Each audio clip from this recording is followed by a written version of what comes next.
Hola, buenos días, ¿cómo están chicos? ¿Se me escucha? Buen día, profe. Día nublado. Bueno, voy a empezar a llamar la lista. Si me dicen presente, por favor, y me avisan si alguien escribe en el chat también para ponerles presente. Romina Adorno.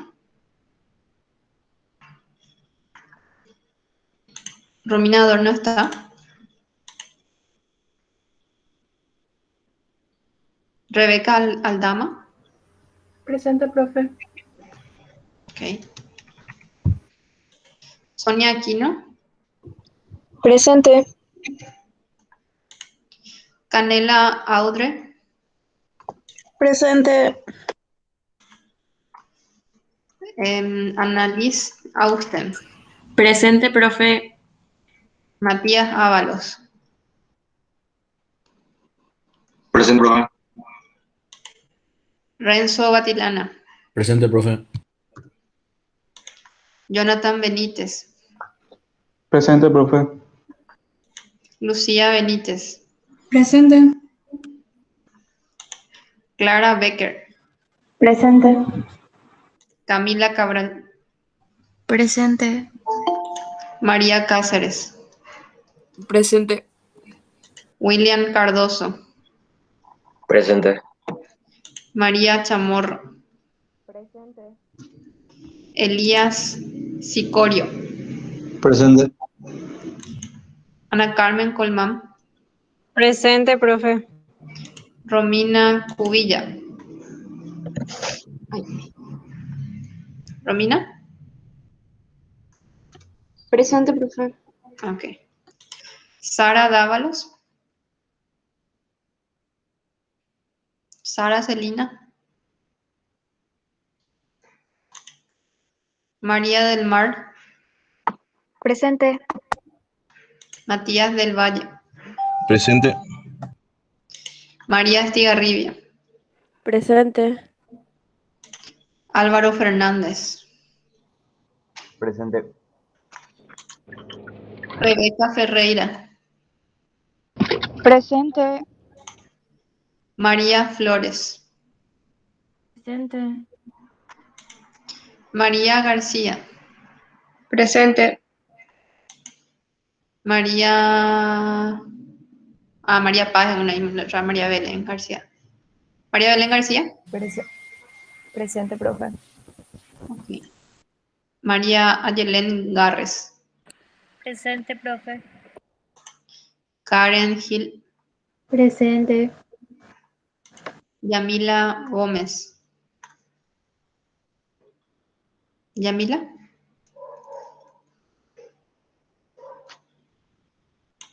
Bueno, Rolando Win. Presente. Patricia Ibarra. Presente. Ornella Insfram. Presente. Jessica Cuo. Jessica. Alejandro Mareco. Presente. Presente. Ok.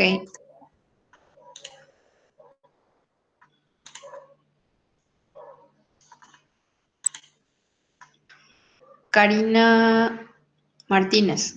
Presente, profe. Rocío Mercado. Presente. Brian Molas. Presente. José Monjes. Presente. Aldo Montiel. Presente.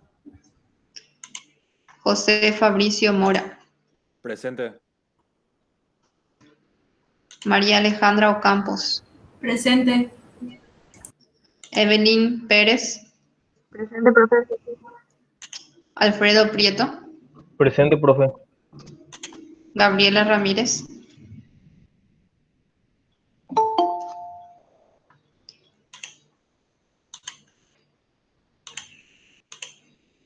Gabriela no está, entonces, bueno. Carlos Rodríguez. Presente, profe. María Mercedes Rojas.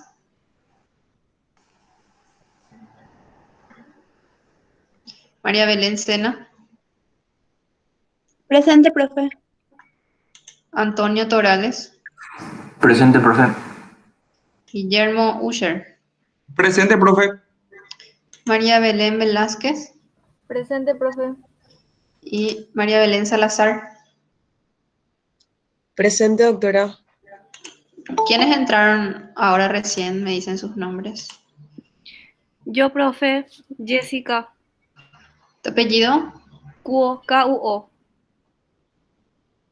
Ok, ya, te pongo presente. ¿Otro? Yo también, profe. Yamila Gómez.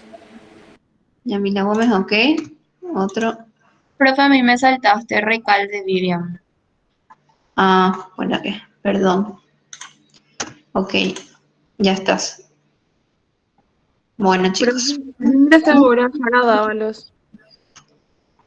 Dávalos. Ok, Sara. Sí. Profe, Mercedes Rojas está sin luz por el momento. Ah, bueno. Y por ahí le regresa antes que terminemos por lo menos o entro un ratito. Nos avisa otra vez. Dale, le digo, profe, gracias. Pero que avise nomás ya, que informe nomás ya ahí en notificaciones por cualquier cosa que ya avise. Bueno, estamos entonces, chicos. Está la doctora. Buen día, buen día. Hola, doctora Fabiana, ¿cómo estás? Hola, doctora Lorena. ¿Cómo estamos? Súper bien, chicos, ¿cómo están? El doctor Carlos también nos acompaña. Vamos a ver hoy reacciones de hipersensibilidad tipo 3 y 4, continuando lo que dimos el martes. Voy a empezar a presentar, avísenme, por favor. ¿Se ve? ¿Sí? Sí, se ve. Dale, gracias. ¿Me escuchan bien también, verdad? Sí, súper bien. Dale, genial, chicos, empecemos. Estos dos mecanismos, como ya tienen una mejor noción de la clase pasada, em, supongo que va a ser un poco más fácil de comprender y un poco más rápido. Bueno, vamos a empezar hablando de lo que es la hipersensibilidad de tipo 3, que es la caracterizada por la formación de inmunocomplejos, genera enfermedades sistémicas y también hay en realidad es una reacción de Artus, que es una enfermedad local por complejos inmunes. Pero esta reacción de Artus, su importancia fue más bien para entender el mecanismo de producción de este tipo de hipersensibilidad. Bueno, es una enfermedad por inmunocomplejos y es producida por antígeno soluble, que puede ser a nivel local o sistémico. En este caso está mediada por IgG e IgM, por las inmunoglobulinas tipo G y M, y requiere un alto título, tanto de anticuerpos como de antígenos. Se activa la vía clásica del complemento y también involucra a las células fagocíticas. Vamos a empezar ya con un caso para que puedan ubicarse en la patología. Tenemos una paciente de sexo femenino de 20 años de edad que hace un año fue diagnosticada de LES, que es lupus eritematoso sistémico. Es tratada con prednisona, 50 miligramos por día, con lo cual mejora. Pero a los 6 meses la paciente abandona toda su medicación.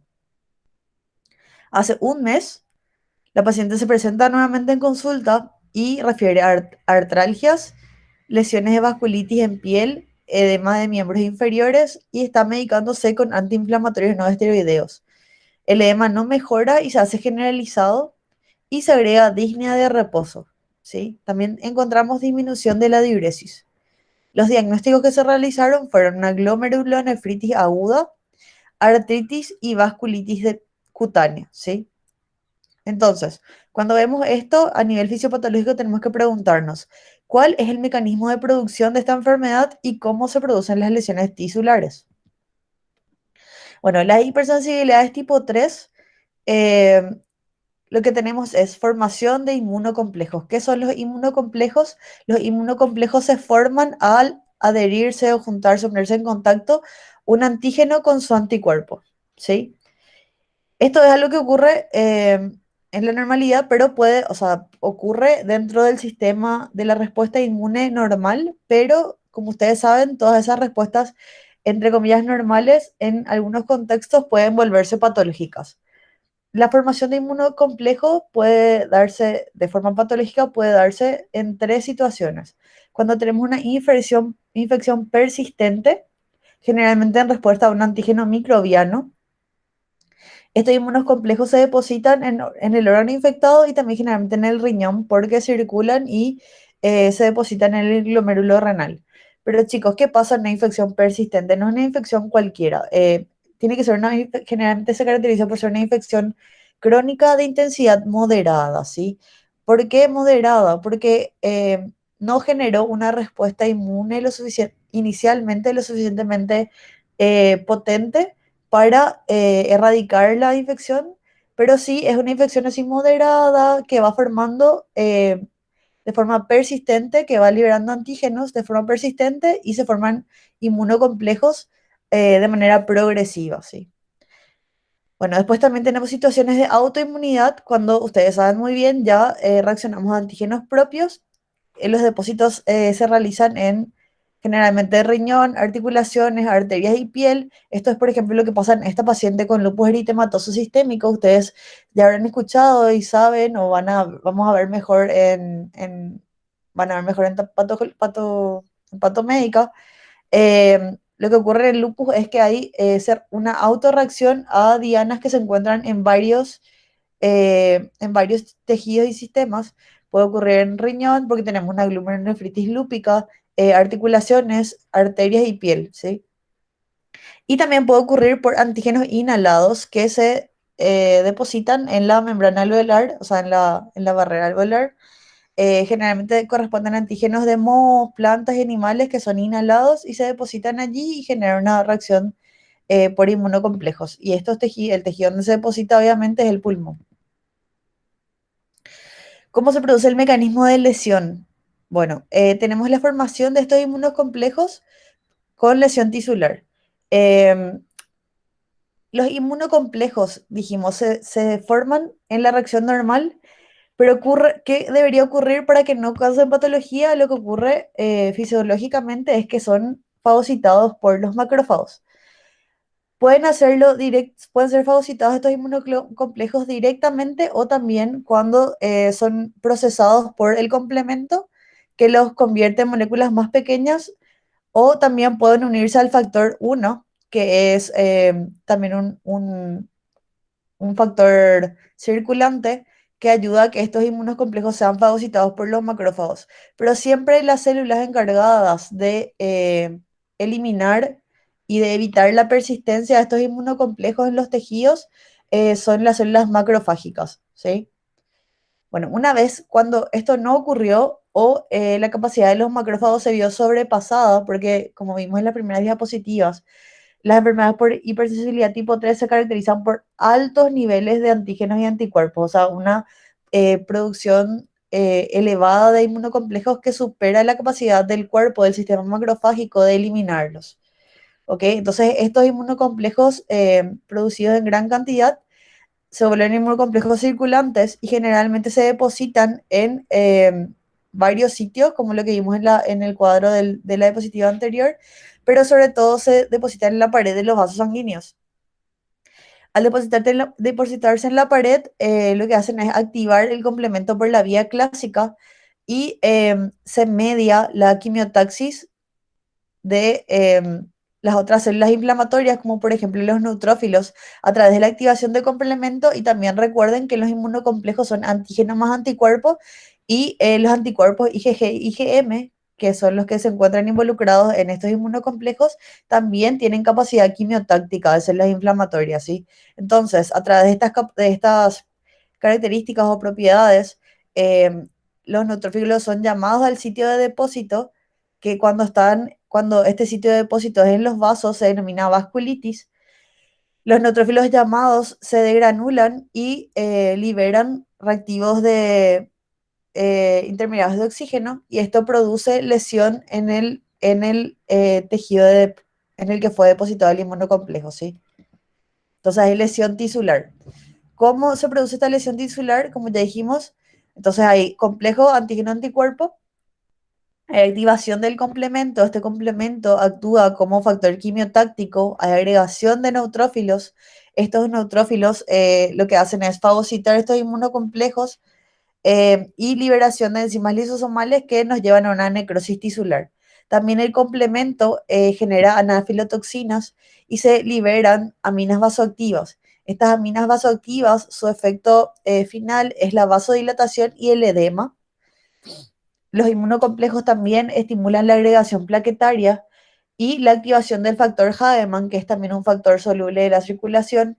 La agregación plaquetaria y el factor Hageman activado lo que hacen es llevar a la formación de microtrombos, que lo que hacen es ocluir la microcirculación y llevan a una isquemia que posteriormente también desemboca en una necrosis tisular.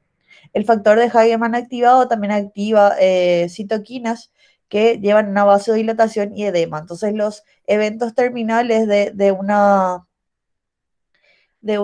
formación de inmunocomplejo serían la vasodilatación y el edema y la necrosis tisular, ¿sí? Mediada por mediadores inflamatorios, células inflamatorias.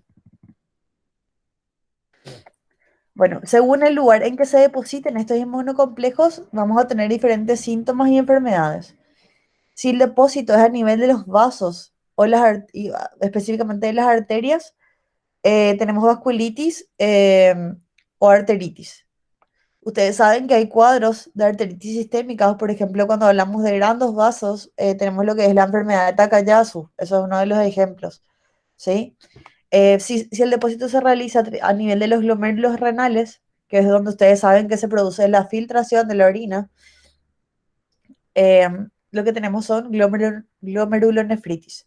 Si el depósito es en las membranas sinoviales articulares, tenemos artritis por depósito de inmunocomplejos y si es en el área epidérmica perivascular, vamos a encontrar lo que es la reacción de Artus o rash cutáneo, que es algo más localizado, ¿sí?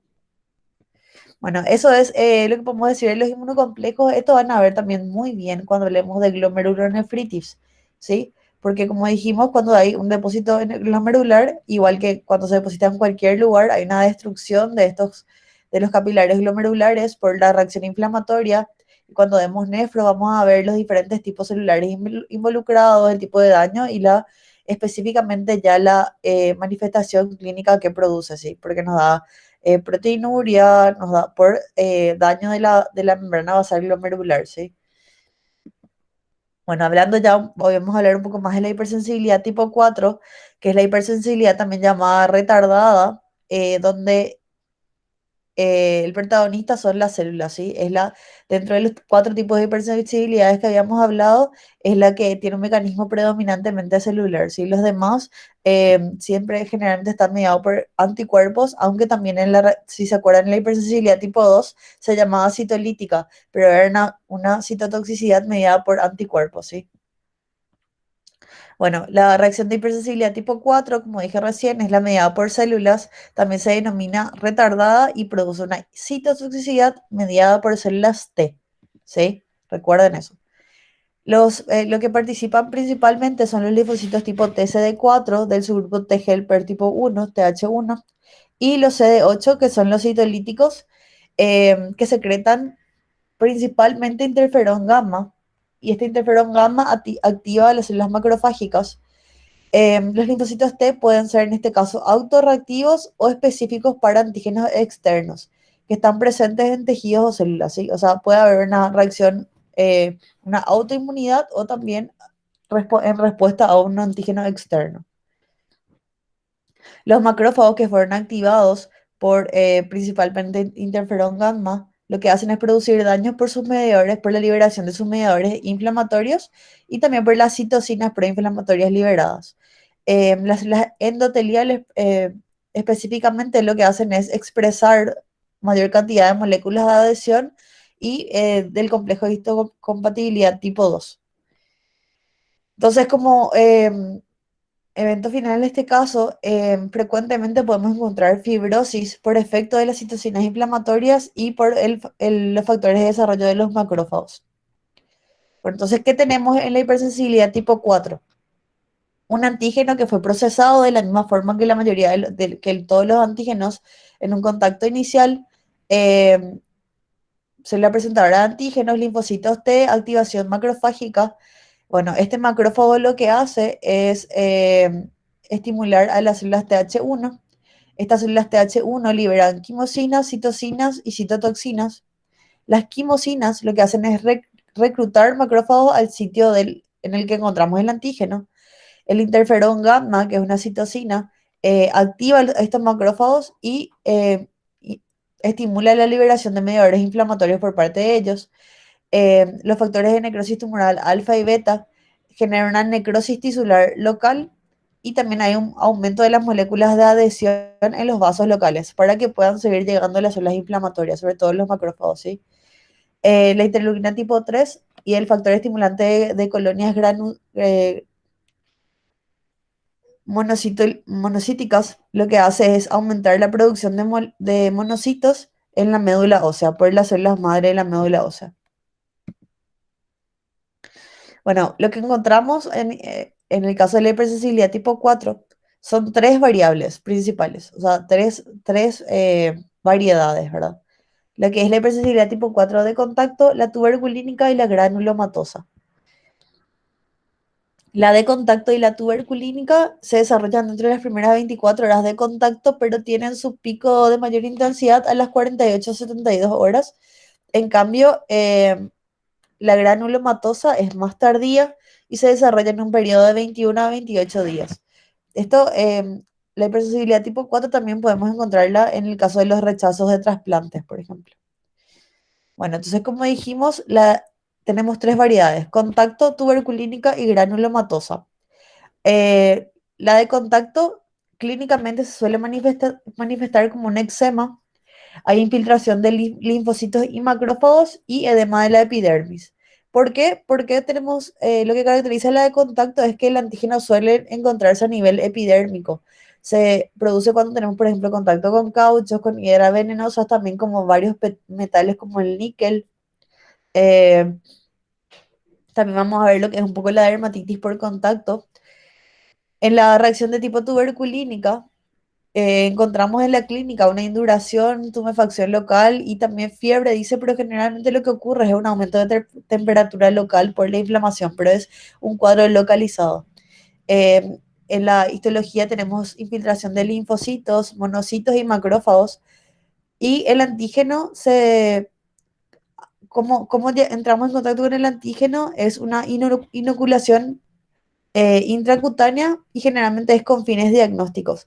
Y acá lo que vamos a hacer es inocular a nivel subcutáneo generalmente antígenos micobacterianos, ¿sí? Esta es una prueba que se llama prueba de la tuberculina que hacemos en el contexto de una sospecha de una tuberculosis, sí, que vamos a mirar un poco más. Y la reacción granulomatosa, que es la que ocurre en más tiempo, 21 a 28 días, o sea, imagínense, muchísimo tiempo. En la clínica podemos encontrar tumefacción en la piel o también tiene manifestaciones pulmonares.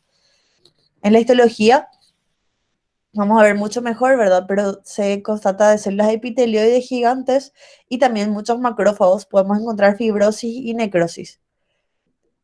El antígeno generalmente es un antígeno persistente o también pueden ser complejos antígenos anticuerpos que están ya intracelulares dentro de los macrófagos, ¿sí? Recuerden, los macrófagos eran los que engulían o fagocitaban los complejos antígenos anticuerpos. Reacción granulomatosa, esto vamos a ver ahora y vamos a entender mejor, ¿sí? Un granuloma, y esto van a estudiar muchísimo en anatomía patológica, es una masa de células inmunes que aparecen cuando el sistema inmunológico intenta aislar sustancias extrañas que ha sido incapaz de eliminar. El granuloma es característico en algunas enfermedades puntuales, como por ejemplo la sarcoidosis y la tuberculosis. ¿Qué pasa? Hablando específicamente del caso de Mycobacterium tuberculosis, es una micobacteria intracelular. Ustedes saben que puede encontrarse a nivel intracelular, replicarse dentro de los macrófagos que los fagocitaron y muchas veces es difícil de eliminar por el macrófago.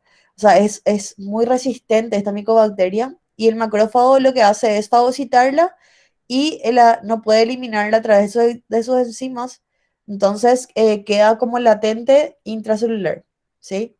Una vez que este macrófago no puede eliminarla, lo que hace es tratar de encapsular esta micobacteria que de manera persistente se encuentra ahí, como digamos, como dijimos también la otra vez de los ganglios sanguíneos, se encuentra acantonada y lo que hace es dividirse y tratar de aumentar su poder cytolegítico y así también fusionarse. Hay fusión entre varios macrófagos y se forman lo que se llaman células gigantes multinucleadas.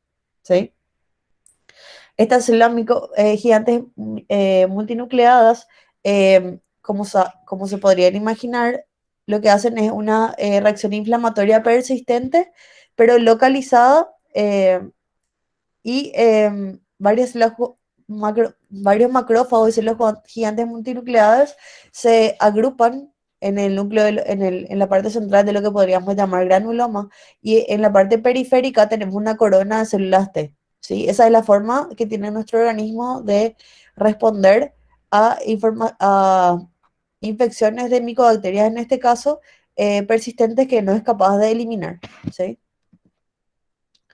Bueno, en los granulomas, las células de Langerhans internalizan y procesan el apteno. Ustedes saben que apteno es una pequeña molécula con capacidad antigénica, o sea, de estimular el sistema inmune, pero que por sí sola no es capaz de activar esta respuesta, pero sí cuando ya está unida a una proteína transportadora, ¿sí?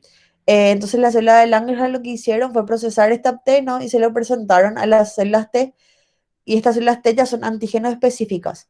Hay liberación de citocinas, quimosinas, que estimulan la quimiotaxis y la activación de macrófagos, neutrófilos y linfocitos T.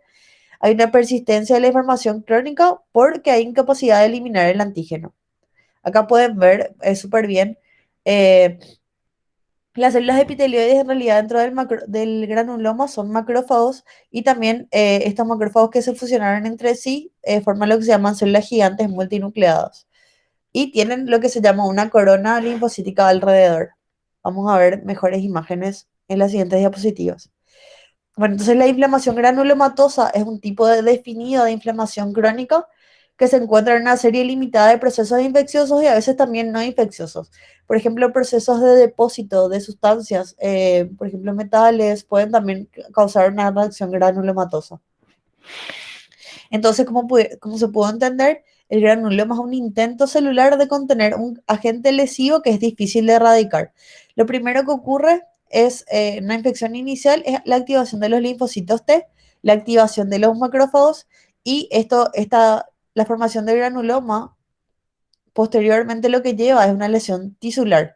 ¿Por qué? Porque estas células inflamatorias están constantemente liberando mediadores inflamatorios, y esto lleva posteriormente generalmente a una necrosis del tejido o a una fibrosis del mismo, ¿sí? Entonces a veces podemos encontrar estos dos eventos. El granuloma es característico de las infecciones tuberculosas y también de la sarcoidosis. Bueno, y esto es más de lo mismo. Tenemos un linfocito TC4 activado que libera las interleucinas IL-1, IL-12, IL-2, IL-18 y sobre todo el interferón gamma, que activa los macrófagos. Los macrófagos activados también liberan interferón alfa, que otra vez activa a otros macrófagos circulantes inactivos, y lo que intentan es encapsular la infección, que es incapaz de eliminar, y nos forman los granulomas de los que ya hablamos más. Y esto es más de lo mismo, nada más. Lo que podemos observar también dentro de los granulomas es que además de estas células gigantes multinucleadas, muchas veces podemos observar las bacterias intracelulares, ¿sí? Bueno, entonces, ¿qué ocurre en las reacciones granulomatosas? Hay un balance entre lo que es la inmunidad protectora y tratar de limitar la infección, y también el daño tisular que ocurre secundariamente a esta respuesta inmune. Este balance está mediado por células T dirigidas hacia el antígeno insoluble, en este caso, recuerden, el antígeno soluble era el que formaba inmunocomplejos, en este caso son antígenos insolubles. La persistencia de este antígeno lo que hace es conducir a la diferenciación de macrófagos, y los macrófagos que están dentro del granuloma se denominan células epitelioides, ¿sí?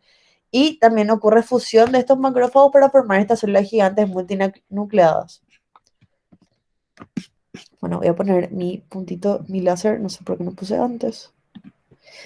Bueno, acá podemos ver lo que es, por ejemplo, un granuloma, una lepra tuberculoide. ¿Se ve el puntito rojo? Bueno, lo que pueden ver, súper, bueno, acá les voy a marcar, esto por ejemplo es un granuloma, específicamente. Acá este punto que ustedes que ven que tiene un centro eosinófilo y tiene esto más basófilo que ven son núcleos rebatidos, múltiples núcleos rebatidos. Específicamente este puntito es una célula gigante multinucleada, que es la fusión de varios macrófagos, recuerden eso, y acá en el centro tienen las células epitelioides que eran células macrofágicas diferenciadas. Y generalmente esto que ven acá alrededor, que lo delimita, es una corona linfocítica, ¿sí? Esta es la imagen de una lepra tuberculoide. Y acá en el granuloma, en una tuberculosis, que generalmente es pulmonar, o sea, que podemos encontrar a nivel pulmonar, ocurre lo mismo. Acá podemos ver esta, por ejemplo, una célula epitelioide, esta es otra célula epitelioide. Probablemente esto, si tenemos varios cortes, podría ser una célula gigante multinucleada. No sé si pueden ver otra ahí, me dicen. Y estas células más pequeñitas, puntiformes, son los linfocitos que ustedes pueden ver que están en la periferia. Entonces tratan de delimitar la infección. ¿Ven? Y esto todo es lo que es el granuloma. Muchas veces en la periferia también podemos encontrar fibroblastos, porque hay fibrosis del tejido y también muchas veces necrosis, ¿sí? Que van a ver más bien material eosinofílico. Por esta es una tinción diferente, pero acá probablemente podríamos encontrar también ya una necrosis tisular. Y ese es el mecanismo de daño al tejido donde se forma el granuloma, ¿sí? Hablando de lo que es la reacción tuberculínica, la reacción tuberculínica también se llama ocurre en lo que se denomina clínicamente prueba de Mantoux o PPD, ¿sí? Lo que hacemos es inocular subcutáneamente el antígeno. En realidad son antígenos procesados, que ustedes saben que al inocular estos antígenos no producen enfermedad, no tienen capacidad patogénica. Este antígeno que se denomina PPD, es procesado por las células presentadoras de antígenos locales, las CPA, a nivel de la dermis. Luego las TH1 efectoras reconocen este antígeno y liberan citocinas. Estas citocinas actúan sobre el endotelio vascular, aumentan la permeabilidad, entonces hay un edema tisular. También ocurre el reclutamiento de células T, de fagocitos, hay una extravasación de proteínas y líquido al sitio de inoculación y esto ocasiona una lesión visible. La reacción tuberculínica inicia dentro de las 24 horas de contacto con el antígeno, pero su máxima expresión clínica ocurre dentro de las 48 a 72 horas. Bueno, acá ustedes ven cómo se produce la inoculación. Bueno, y acá este es el resultado ya de la prueba, luego, o sea, cuando hacemos la lectura de la inoculación. La lectura se hace más o menos a las 48 a 72 horas. ¿Qué ocurre? Nosotros lo que hacemos con la prueba de Mantoux en realidad no es diagnóstica de enfermedad tuberculosa.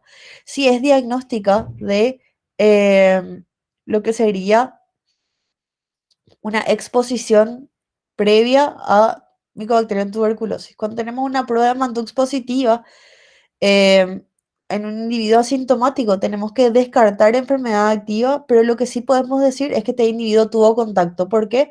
Porque estos linfocitos TH1 ya son específicos, ¿sí? Porque reconocen el antígeno.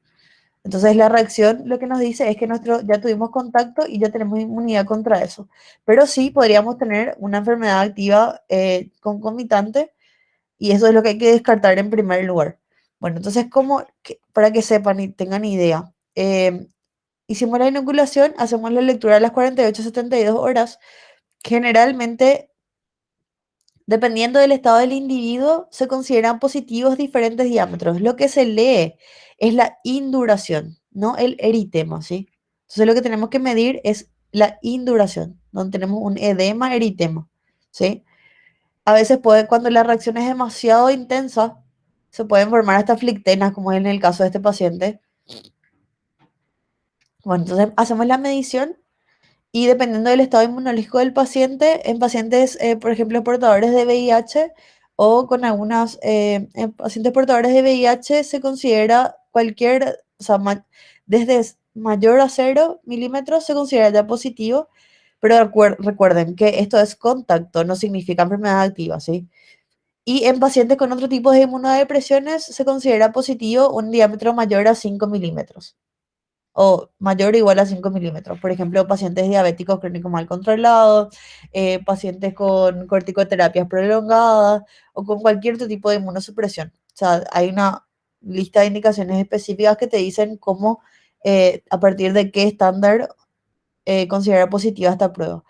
Y en pacientes sanos, sin ningún tipo de inmunocompromiso, se considera positiva generalmente a partir de 15 milímetros. ¿Ok? Acá, por ejemplo, pueden ver 15 milímetros. Bueno, tienen que saber que la reacción cutánea a la tuberculina que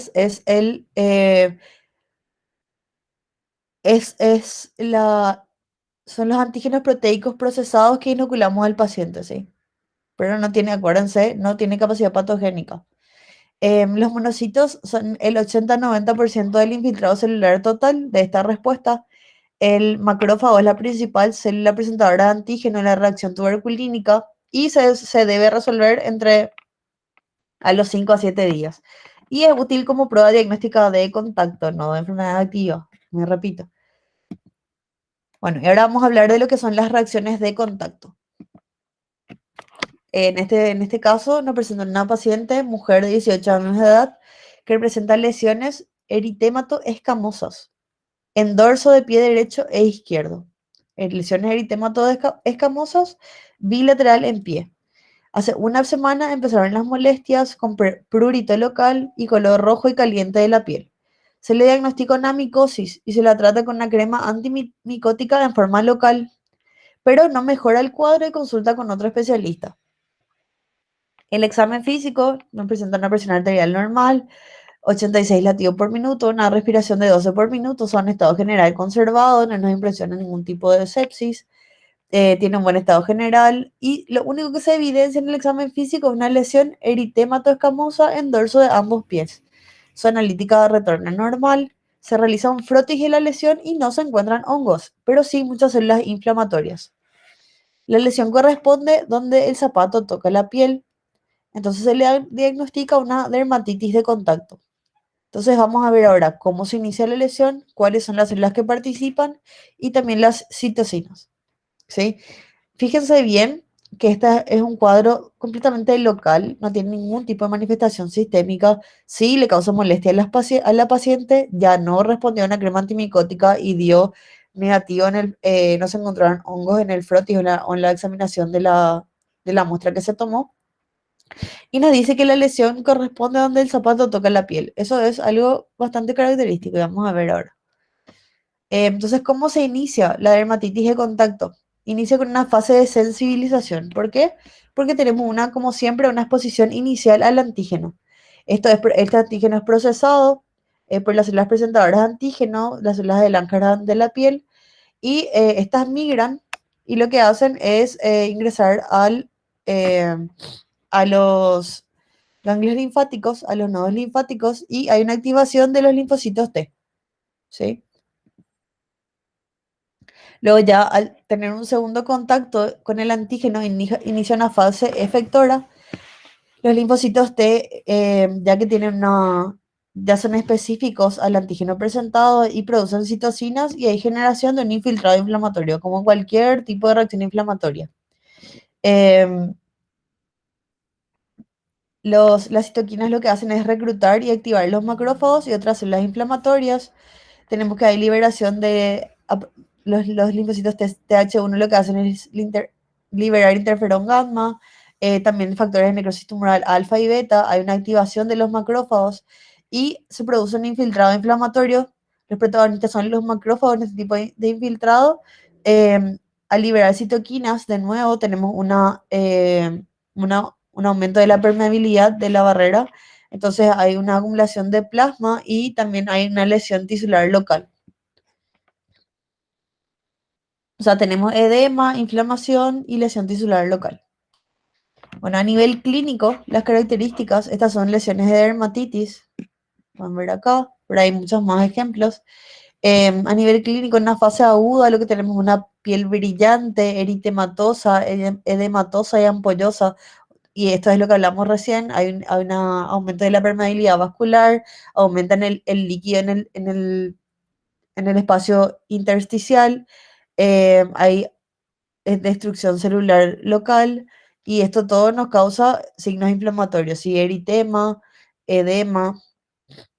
Y cuando ya la lesión es crónica, esto se cronifica y podemos tener fisuras, liquenificación, eritema, un edema moderado y ya cambios en la pigmentación, que es lo que ocurre, por ejemplo, acá en este caso. Ya se ve que es una lesión más crónica. Bueno, entonces las características de una dermatitis de contacto, estas imágenes son mucho más adecuadas. Podemos encontrar que el paciente puede presentar prurito, enrojecimiento, puede haber desarrollo de erupciones y ampollas y también edema.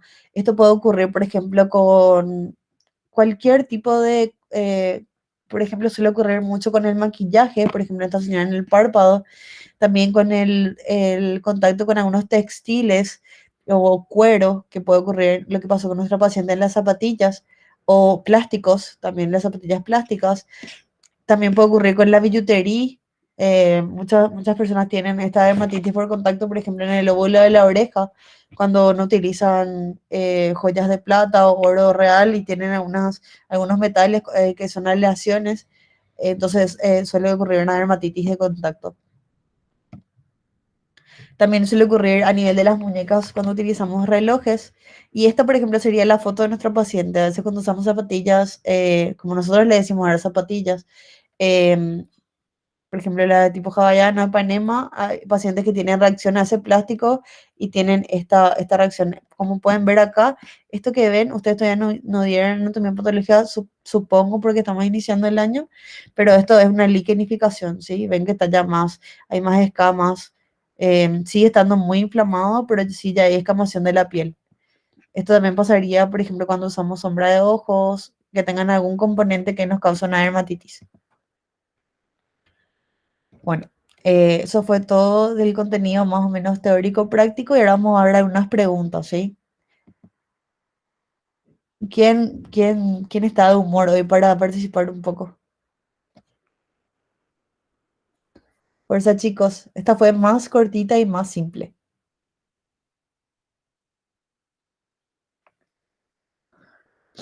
Esta es la misma pregunta que hicimos para iniciar las preguntas de la clase anterior. A ver, Matías Ábalos a contestar.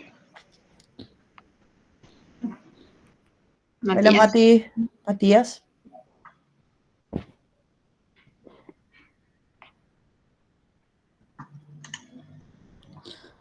Sabes que Matías está durmiendo. Matías, ¿estás? Matías, cuando te despiertes, nos puedes escribir en el chat, ¿sí? Por favor. A ver, María García. María Belén.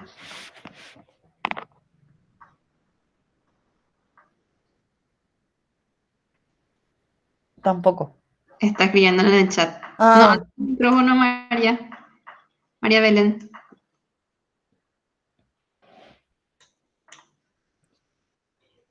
Le sale error, dice. ¿Alguien que quiera participar? William, para sus puntos extra. Hola, profe. Ahí, William. hola, William. ¿Cómo estás? Súper. ¿Te acuerdas más o menos de esto? Sí, el 3 y el 4, lo que vimos hoy. Sí, es lo que vimos hoy, pero esto te pregunta en general. Ah, y el 1, 2, 3 y 4. ¿Y cuáles eran sus características?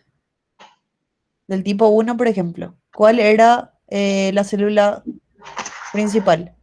El tipo 1 era la anafilaxia, ¿verdad? Exactamente. Su célula principal era el mastocito. Perfecto. Mastocito, sí. ¿Y la inmunoglobulina principal? La E. La E, exactamente. ¿Y cuál era la citoquina que se liberaba primero? Que el mastocito liberaba y producía todas las primeras manifestaciones.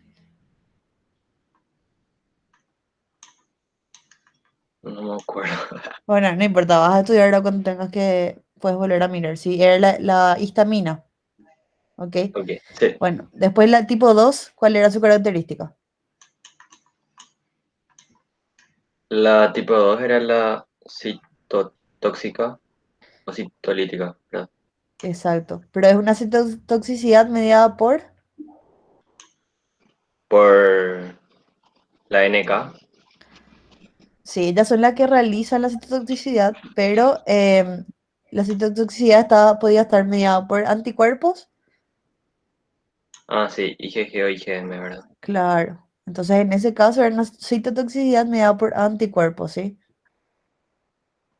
Ok. Bueno, y la tipo, ¿cómo se diferencia? La tipo 2 y la tipo 4, las dos son citotóxicas, pero la citotoxicidad de la tipo 2 es mediada por anticuerpos y la citotoxicidad de tipo 4 es mediada por células T, ¿sí? Ok. Entonces, esa es la diferencia para que no te confundas. Bueno, y ahora que ya dijimos eso, la tipo 3 que vimos recién, ¿qué tipo era? Mediada por... Era antígenos anticuerpos, o sea, el inmunocomplejo. Exactamente, súper bien, ¿sí? Es por depósito de inmunocomplejos. Ok, súper bien. Gracias, William. Dale, pues. Ahora otro para leer este, rapidito.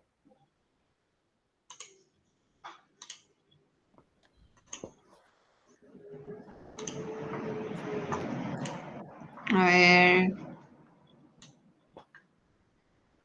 Lucía Benítez. Hola, profe. Hola, Lucía. ¿Puedes leer, por favor? Sí. Mujer de 30 años con el diagnóstico de lupus eritematoso sistémico presenta una glomerulonefritis aguda. ¿Cuál es el mecanismo de lesión? A. Depósito de inmunocomplejos en los capilares glomerulares. B. Activación del complemento. C. Liberación de histamina y leucotrienos. A y B son correctas, todas son correctas. ¿Y cuál te parece? ¿Qué te suena que pasa cuando teníamos una glomerulonefritis en el lupus que vimos hoy? Según me acuerdo, puede ser A o B. Exacto, súper bien. Porque la tipo C es característica de qué? ¿Qué cosa, profe? La opción C es característica de qué reacción? De la 1 sería. De la tipo 1, exactamente. Entonces, el lupus, por ejemplo, es uno de los ejemplos de una patología que puede combinar varios tipos de hipersensibilidad, porque así como vimos hoy que en el lupus hay formación de inmunocomplejos que se depositan, por ejemplo, en el glomérulo y causan una glomerulonefritis aguda, también en el lupus, si recuerdan, podemos encontrar, por ejemplo, una anemia hemolítica, ¿sí?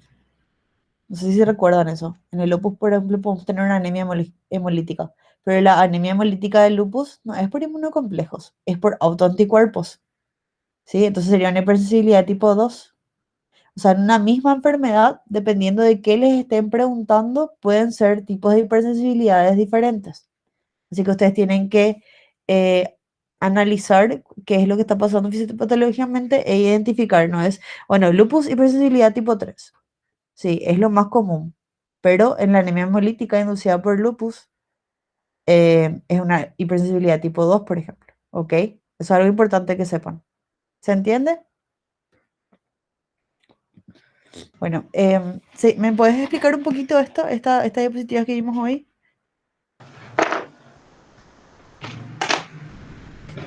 Voy a tratar porque no me Sí, sí, acuerdo muy bien. no te preocupes. Era que los inmunocomplejos se adherían a las paredes de los vasos sanguíneos y ahí pasaba la activación del complemento que iba a activar la quimiotaxis inflamatoria. Entonces se iban a ir los neutrófilos, se iban a agregar, se iban a desgranular y iban a producir una lesión en el tejido vascular. Y ahí se causaba la vasculitis. Súper bien, re bien, ¿sí? Em, ¿cómo inicia la respuesta inmune? Acá es mediada por el complemento que activa, que acuérdate que era por la vía clásica, Y también las fracciones FC de los anticuerpos, que en este caso eran IgG e IgM, también median este inicio de reacción inflamatoria, sí. Súper bien. Ok. Bueno, ¿otra persona? Creo que es lo último. Si no hay voluntarios, a ver. Alejandro Mareco. Sí, presente. Tengo que leer. Sí, Alejandro, por favor. Paciente con tos crónica, fiebre y pérdida de peso, pensando en tuberculosis, el médico le practica una prueba de tuberculina. A las 48 horas de la inyección se nota una pápula de 20 milímetros de coloración roja y caliente. La célula que participa para la producción de la lesión es... ¿Te ubicas más o menos en qué? O sea, acá habla de un paciente que clínicamente tiene una tuberculosis, una sospecha de tuberculosis, y le hicieron la prueba de tuberculina. Ujú. ¿Y Y cuál de las hipersensibilidades vimos que era este? 4. Tipo 4, exacto. ¿Y cuáles son las principales células? ¿No son las células TC8? En realidad son todas, ¿sí? Todas. Las Ok, TH1 son las que principalmente inician la respuesta, ok, ¿sí? está bien. Y que activaban los macrófagos, ¿te acordás? Sí, sí, sí, me acuerdo. Bueno, entonces se activan primero las células presentadoras de antígeno, activan a las TH1. También hay activación de las TC8, pero las principales son las TH1 y esto lleva a la activación macrofágica por liberación de ¿qué citocina? ¿Cuál, profe, la activación de macrófago? ¿O cuál? Sí. ¿Cuál es la citocina principal? La que activa los macrófagos. La que no me acuerdo. TNF o interferón gamma, ¿no era, profe? Exacto, súper bien, ¿sí? Es importante que se acuerden, porque son cosas que vamos a preguntar y que es importante que sepan. Eh, entonces, interferón gamma es la que activa en mayor cantidad de los macrófagos, o sea, es la más importante en la activación de macrófagos en este tipo de reacción. Súper bien. Ahora el siguiente. Son enfermedades que se producen por hipersensibilidad de tipo 4. Y está la dermatitis de contacto, profe. El rechazo Sí, también. Y la reacción tuberculina también, creo. súper. ¿Y la No, reacción de Arthurs qué era? eso no estoy acordando muy bien. Acá Reacción de falta el Arthur 3. excepto. Tipo Exacto. 3. Sí, Tipo acá 3. falta un excepto. Sí, Porque súper porque bien todo, dijiste. todito encontraba. Exactamente. Acá falta el excepto en la pregunta. Está bien. Este ya me podían pedir para anular. Hola, les digo no. Eh, bueno, perfecto. Hasta ahí quedamos Dale. hoy, chicos. Sí, este ya fue más Gracias. cortita. Gracias a vos. Fabi, no sé si querés agregar algo más. No, demasiado bien está. Sí, este ya fue Así más está. leve. La primera clase de hipersensibilidad sí estuvo más pesada, pero estas ya son más complementarias nomás. ¿Verdad? Bueno, gracias. Gracias a todos, chicos. Gracias, Fabi. Nos vemos el sábado. Gracias, profes. A ustedes, Chao, cualquier cosa chao. estamos a la orden aquí. Gracias. Dale, profe, Adiós. gracias. Chao, chao. Chao, chao.